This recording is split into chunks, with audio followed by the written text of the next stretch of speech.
All right, just a moment, everybody.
Okay.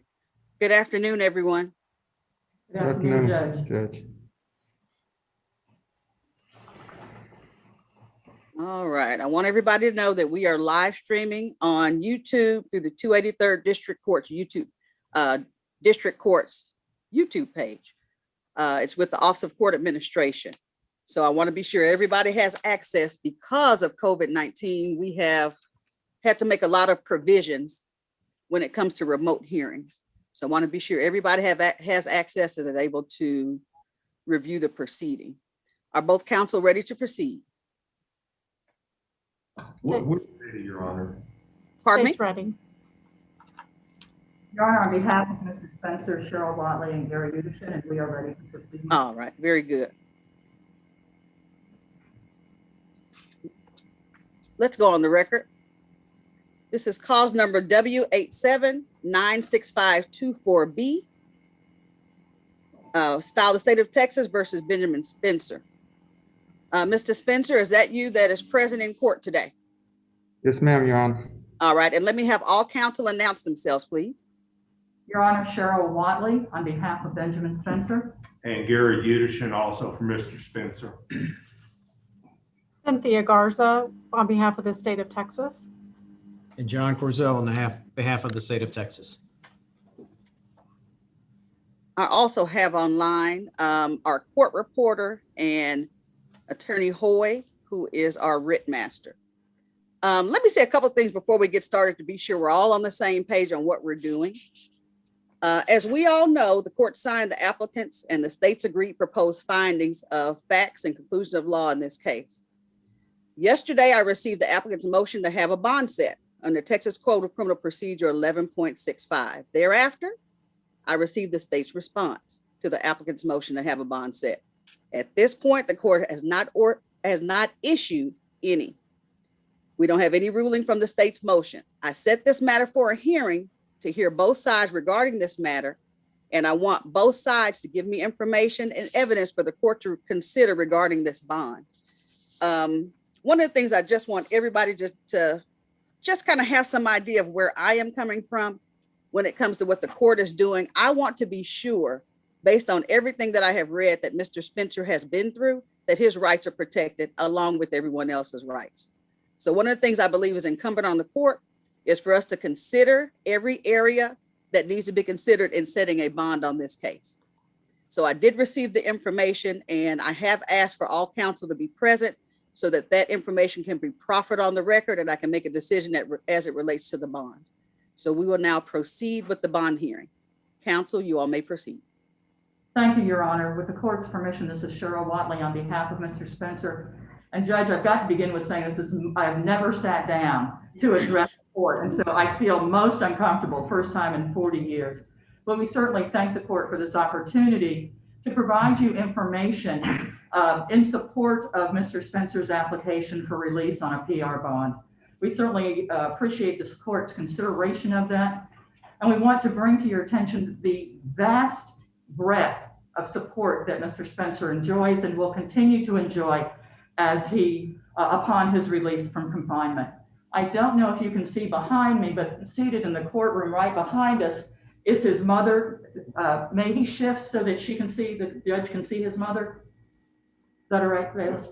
Okay, then shift over in front of me so that, can you do that? Mm-hmm. So that is his mother with the red hair seated right behind us. Right behind Mr. Udishin is his son, DJ, and then his wife, Deborah, who is behind me over my shoulder. Thank you. Thank you, ma'am. The plan is for, obviously, these three individuals are what I call the nuclear family and the nuclear support for Mr. Spencer, and he will be living with Deborah in her home at 1107 Hampshire in Cedar Hill. But in addition to these three members who have been steadfast in visiting with him, staying in touch with him, communicating with him during his period of incarceration, he also has sisters, brothers, his father, nieces, and uncles, nephews, many of whom are out in the hallway, Your Honor, and have been, as you know, downstairs eagerly awaiting his release. So he has a vast family network that has, again, stood by him throughout this 34-year ordeal. But equally significant to the family support is what I will call organizational and institutional support Ben enjoys. Centurion Ministries, which the court knows is a nationally recognized nonprofit organization that fights for the exoneration of persons who are wrongfully convicted, has worked on Ben's case now for over 20 years. And in fact, it's my understanding that the founder and former executive director, Jim McCluskey, and Kate Germond, who is the current executive director, are watching this live stream because they wish that they could be here to be present in person. They are out of Princeton, New Jersey, but they are committed to making available to Ben and to family members who are in support and helping Ben navigate this next phase of his life. They have had extremely impactful results out of all the people that they have been able to achieve a finding of constitutional violation that have been released on bond. Everyone has met their court appearances. Everyone has met their obligations and requirement, and not a single bond has been forfeited. And they stand behind Ben with that same degree of support. The court may be aware of Richard Miles and his organization here in Dallas, Miles of Freedom, that works to help individuals re-enter upon incarceration. Richard Miles has a personal story relative to Ben, and that is when Richard first reported to prison, one of the first men he met was Ben. And he told Ben that he was actually innocent, and Ben gave him guidance and counsel as to how you fight and maintain your innocence while incarcerated. And it was through Ben that Richard was introduced to Centurion Ministries and Jim McCluskey. Okay. Ben was embraced by Richard, but not just by Richard, by Johnny Pinchback, who's also one of our local area exonerees, and other exonerees who have not been able to make it down here today. This is a very unique group of men, Your Honor, who only they can understand the journey that they have had in terms of living in an institution intended to penalize people who have violated our criminal laws, and you are one who has not. And so this group of men stands ready to embrace and help Ben navigate the roads in front of him. Equally significant, I submit to the court, is the fact that also out in the hallway today is Corey Sessions. As you know, Corey is very involved in the innocence movement in Texas, and so he has come to Dallas today in support of Ben's application for his PR bond. Additionally, Your Honor, one of the witnesses from Houston who appeared at the writ hearing is out in the hallway. I bring this up to say, these are people who have not abandoned Ben, but have stood steadfast beside him and will be there for the duration. The only other thing that I would add for the court, this has been a long road, obviously, and this case has been one that has been thoroughly investigated and reviewed by the district attorney's office through DA Cruzeau and Cynthia Garza. We're mindful of the Young family. We're mindful of the Spencer family today. All of the names that I've mentioned who are present are certainly willing to provide any information to the court should you desire. And the last comment I would add is, Judge, I've been representing Ben for 20 years and I will stand behind him. I will vouch for him for a PR bond, Your Honor. Very good. I'd like to hear from the state. To make sure I'm unmuted. Judge, the state doesn't have any evidence to present. The state's position is that we are not opposed to bond under Article 1165 of the Texas Code of Criminal Procedure. That's the state's position. Okay. All right. Does anything further need to go on the record before I give my ruling from either counsel? No, ma'am. Okay.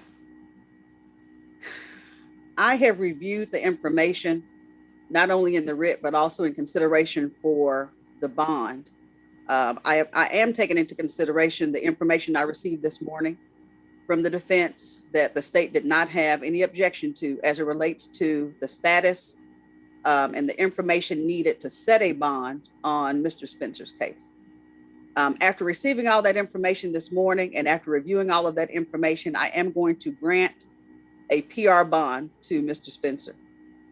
Mr. Spencer, you will have the regular bond conditions of not being able to use any illicit drugs. You cannot drink. You must submit yourself to random UAs as requested. You are going to be restricted to remain in Dallas County or contiguous counties. So if you are wanting to travel or needing to travel, your attorneys know they will just have to approach the court. You're not able to possess any weapon. And I'm also going to have an additional condition that you will need to report to the court just to check in every 30 days. So we will also get that scheduled. So at this point, it is going to be a PR bond. I want to be sure before you all leave the courtroom, that everything has been completed when it comes to the paperwork and everything signed, because I know some of the PR bond information had changed. I want to be sure we have the most updated form. But other than that, if no one has anything else, we can conclude the hearing. Judge, I think that the information on the form that we provided the court is all accurate as of today. I don't believe there's anything that's changed. Perfect. Okay. Then as long as, and I did see Mr. Spencer's signature on it. So as long as we have that, we should be in good shape with getting that PR bond processed. And that's why I was trying to make sure we did this before the clerks closed and the TDC desk closed and everything else. So I think we're in good shape with concluding this hearing at about 3:26 p.m. And Judge, could I ask one final question? And I don't know Sure. if it's possible or not, and whether it could be done quickly enough or not. But if I know Ms. Cooper is on top of all this, but if this all being done in the next 45 minutes or an hour, if Mr. Spencer could stay in the holdover, change his clothes back here and be released from the courtroom. I will have to check with the sheriff's department because he is in their custody and they will have to give us some guidance on that. So I need to see what their rules and regulations are. And I guess the main thing, even with just talking about that, I do want him, Deputy White, Deputy Stroud, if you all just hold him for just a minute here, because I don't want him to move at all until we can make sure we all review the paperwork, because sometimes they leave the courtroom, then all of a sudden it's something else that was necessary. So I just want to be sure I confirm that with everybody still being present and available. But the other thing I was going to say too, you know, one of the things that I have, and you know, we can go off the record.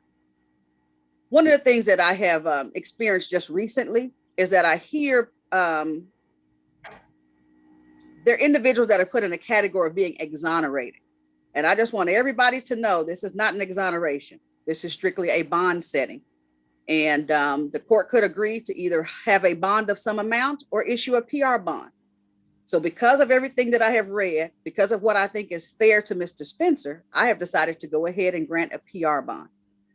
So Mr. Spencer, just be sure that you stay in compliance with it. I do have the information and have been given assurances that you are going to do the right thing and be in good shape to be able to report until we can hear back from the Court of Criminal Appeals as to how to proceed from there. Yes, ma'am.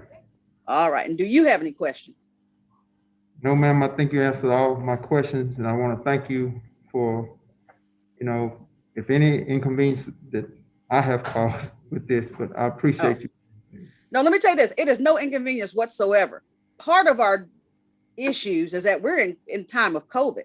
And if you thought the criminal justice system moved slow before, it is really moving even more slow because of COVID. So it's just that there's some other things and other considerations that have to be taken into account. But that is not a problem at all. That is what we do. And this is what we do all day long. So I'm just glad that we're able to get this set up where everybody was available. And we could actually get this live stream for your family and friends to also be able to view whatever it is, you know, that was going on today, because we had to restrict the number of people that were in the courtroom. Okay, So well, no. All right. Well, thank you all, and everyone is dismissed. Thank you, Judge. So if you all will Thank you, just Judge. hold on, I'm going to look at that paperwork real quick.